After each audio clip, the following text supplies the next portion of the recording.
Hi everyone, welcome back to my channel. So today we are going to discuss about endorsement under Negotiable Instruments Act. The sections we are going to discuss here is section 15, 16, 26, 29, 50, 51, 52 and 56 of Negotiable Instruments Act 1881. So what is endorsement? So endorsement is the transfer of right. Now who is an endorser?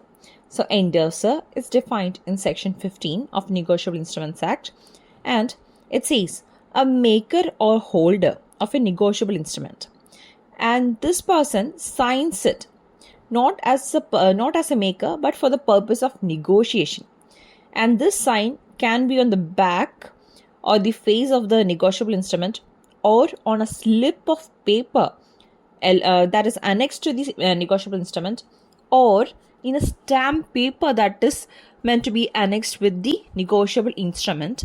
Then that person, by signing his signature, he is transferring the right. Whatever right he has in that negotiable instrument is being transferred to the endorsee. The person who is making that sign is the endorser. Now, persons who can endorse. So that is discussed in section 51. So it says that a maker, drawer, payee or endorsee, that can be a sole person or several of the joint one, can be a endorser. So now what is the effect of endorsement? So we discussed that it is a transfer of right. What kind of right? Mainly three rights. That is the property in the bill, the right to action, the right to future negotiation. That is, the endorsee has the complete property in that negotiable instrument. And if there is any irregularity, of if there is any action required, such as there is a dishonoring of check, there is an action to be taken, then the endorsee will have the right to action.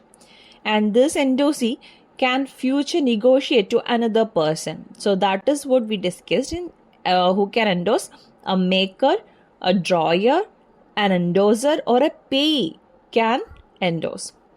Now to the kinds of endorsement. There are different kinds of endorsement. The first one is endorsement in blank.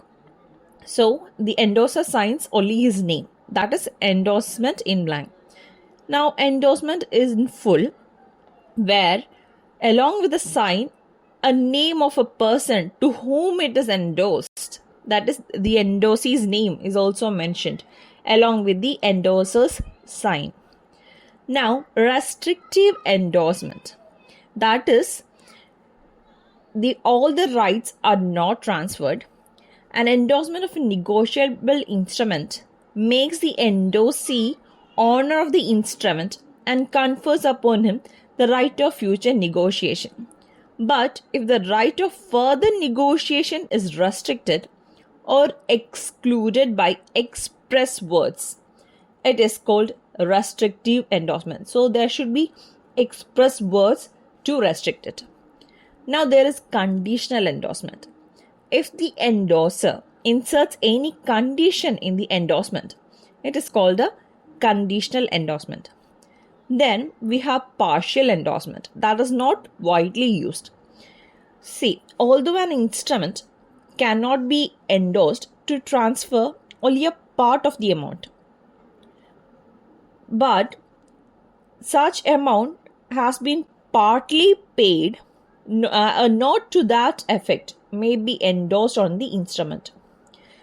That if the total amount is, say, 1 lakh and 50,000 has been paid, so he cannot endorse only 50,000 of that in a negotiable instrument, but in the paper that he is endorsing, he can express it or make it clear that 50,000 is already paid and only 50,000 is to be paid, which may then be negotiated for the balance.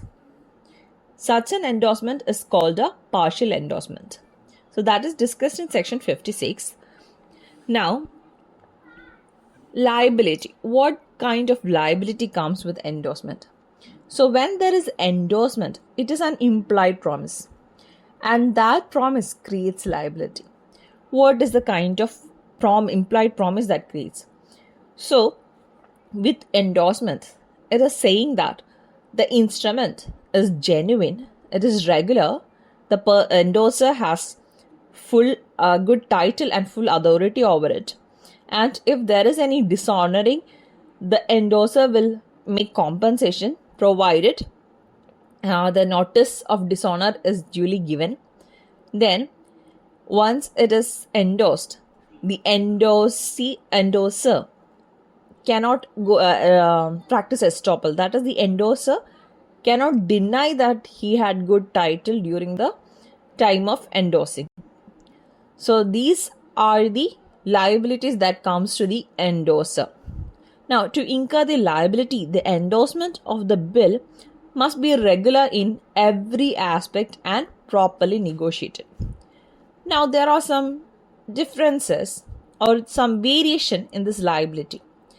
That is with respect to minor and legal representative.